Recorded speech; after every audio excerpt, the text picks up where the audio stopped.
Aujourd'hui, on va parler de la mangue. Mandifera indica.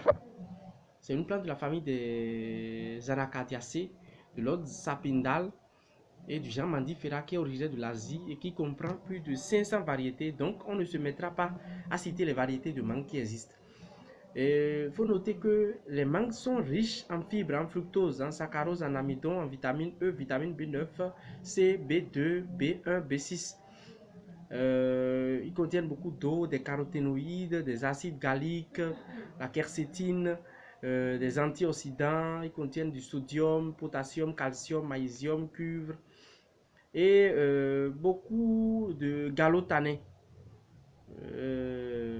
Maintenant, la toxicité, il faut faire très attention. C'est au niveau de la résine, c'est-à-dire l'oléorésine qui sort quand vous prenez une mangue non mûre ou bien lorsque vous tapez sur l'écorce et tout ça.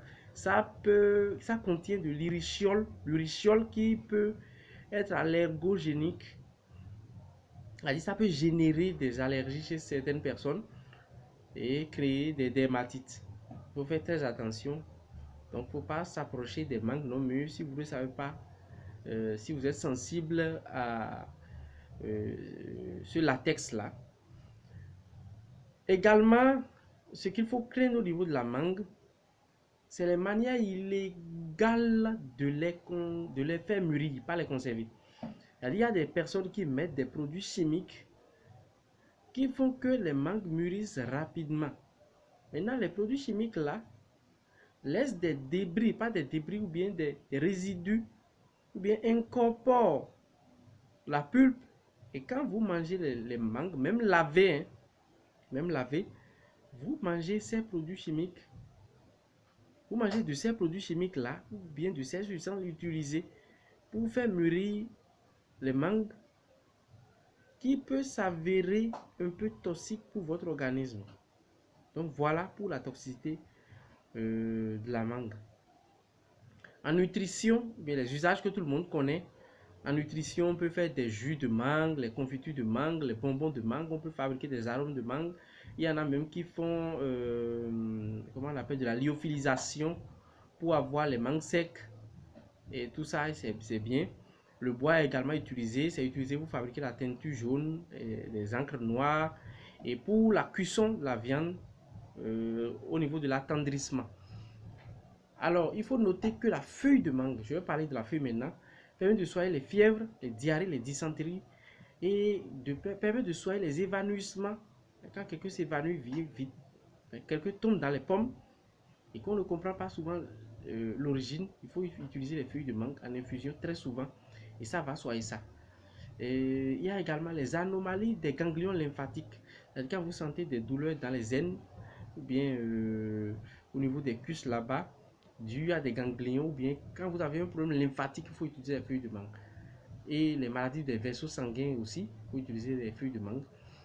Ça soigne également le diabète. Ça, c'est un diurétique également. Les hémorragies internes, ça soigne la toux, l'asthme, l'angine, le scorbut, à cause de la vitamine C que ça contient bien sûr. C'est un détoxifiant naturel, ça capte les radicaux libres.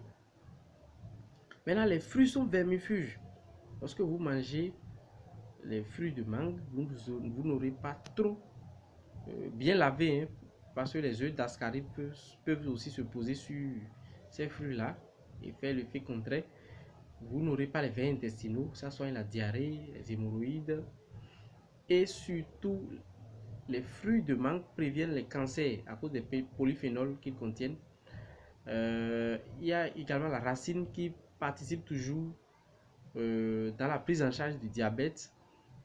Il y a la racine également qui soigne les stomatites, les problèmes d'estomac. L'écorce est émétique. Il soigne cependant les leucorrhées, les blénorragies, c'est-à-dire les IST, les affections cutanées, le rhumatisme. Lorsque vous joignez l'écorce à la feuille, vous pouvez soigner même les tétanos. Donc quand vous avez une plaie et tout de suite vous voulez prévenir les attaques tétaniques, il faut faire la décoction des feuilles et de l'écorce. En métaphysique, on dit que c'est une feuille qui porte chance. Et des fois, des gens vont même jusqu'à triturer cette feuille avec l'eau de pluie ils ajoutent un parfum, puis ils en prennent en bain. Bon, en tout cas, c'est une feuille qui porte chance. J'en viens maintenant aux vertus métaphysiques de cette plante. Donc, il y en a qui mettent même les bourgeons de feuilles dans leur oreiller pendant 7 ou 9 jours, selon les cesses, ça dépend.